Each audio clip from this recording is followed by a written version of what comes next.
नमो नमः सच्चिदानन्दरूपाय विश्वोत्पत्त्यादिहेतवे तापत्रयविनाशाय श्रीकृष्णाय वयं नुमः। लेकिन कुंडलिनी जागृत नहीं करना है गुरु के बिना। एक अच्छी बात है कि ये जो कुंडलिनी शक्ति है उसके बारे में बहुत लोगों को कुछ न कुछ अपने अपने ख्याल होते हैं, अपने अपने पुस्तक पढ़े रहते हैं।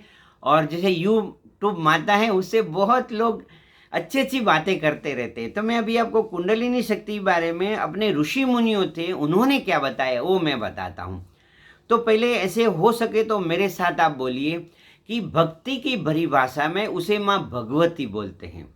जो कुंडलिनी शक्ति है उसको यदि आप भक्ति में जाएंगे, जैसे अभी क्या होता है कि हम लोग पानी जो रहता है वाटर H2 उसको पानी बोलेंगे, और आप अमेरिका जाएंगे तो वो लोग वाटर बोलेंगे। अरे भाई, पानी और जल या वाटर एक ही चीज़ है।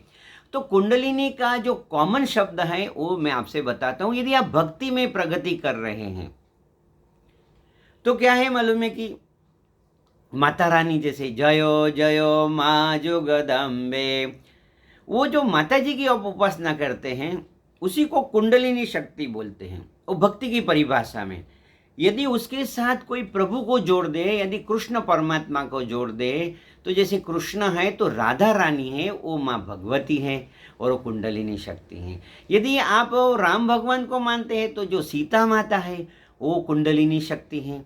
फिर यदि आप महादेव मानते हैं जैसे शंकर भोले भंडारी, ओम नमः शिवाय भोलानाथ, यदि आप वो भोलेनाथ को मानते हैं तो उमा कहूँ मैं अनुभव अपना, जो उमा है, जो पार्वती माता है, वो कुंडलिनी शक्ति है। अभी ये तीन चीज भक्ति की परिभाषा में समझ लो। देखो, इसलिए ये जो डरो मत ऐसा। अभी आते हैं योग में। योग में क्या होता है?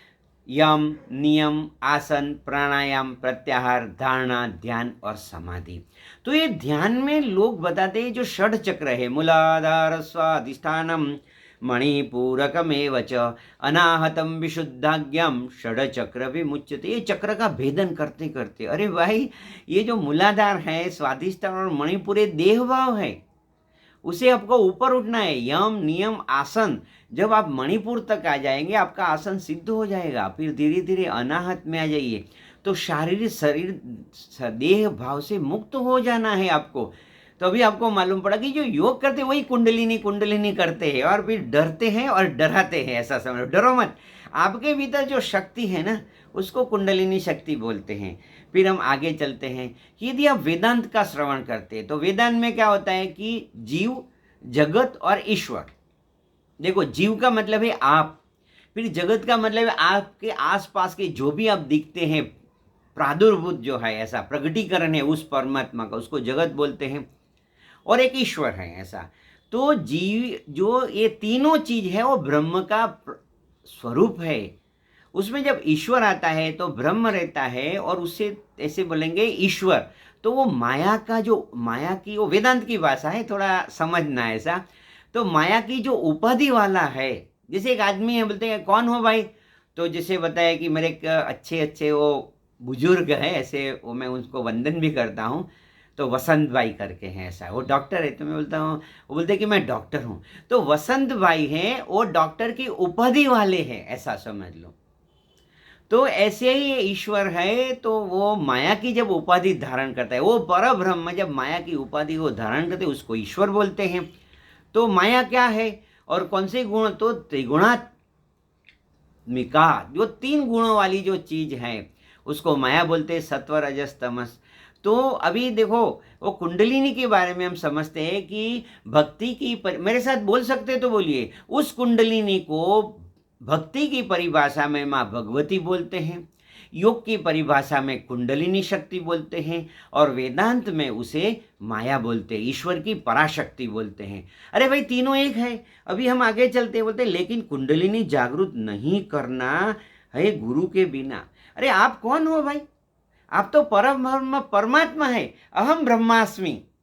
तो क्या होता है कि ये जो अंदर से, जैसे आप भगवान का नाम लीजिए, जो कुंडलिनी शक्ति है वो प्रभु की आपकी शक्ति है। आपकी कौन सी शक्ति है? Do you know your power? आपके जो अंदर जो छिपा हुआ जो शक्ति उसको जानते हैं आप क्या है? अरे आपके इधर 3 शक्ति पड़ी है, क्रिया शक्ति, फिर ज्ञान शक्ति और इच्छा शक्ति। इच्छा शक्ति, ज्ञान शक्ति, क्रिया शक्ति आपके भीतर है। आप उसको जागृत करना है, उसी को कुंडलिनी शक्ति जागृत करना है। तो ऐसे मत डरो मत। और सिर्फ क्या है मालूम है, पहले एक गुरु के पास जाइए। यदि गुरु के पास नहीं जा पाते तो कोई बात नहीं, गहरा श्वास लीजिए और भगवान का नाम लीजिए। ओम नमो भगवते वासुदेवाय, ओम नमो भगवते, जो भी प्रभु में श्रद्धा है नाम लीजिए। ओम इति ब्रह्मा, ओम इति इदम सर्वम, ओम सब कुछ है, ओम का ध्यान कीजिए। ओम इति एव ध्यायथ आत्मनम, ओम ओम ओम नमः, तो आत्मा का ध्यान हो जाएगा। तो मैं आपको यही बताता हूँ कि कम से कम 3 चीज कीजिए। सुबह में उठिए और भगवान एक माला कीजिए, आपकी अंदर की शक्ति जागेगी। फिर आंखें बंद करके वो अच्छे अच्छे विचार कीजिए, मैं शुद्ध हूँ, मैं बुद्ध हूँ, मैं पूर्ण हूँ, मैं पवित्र हूँ, अहम ब्रह्मास्मि, उसका भाव कीजिए। और तीसरी बात है, यदि जो भी इष्ट में मानते उसकी पूजा कीजिए।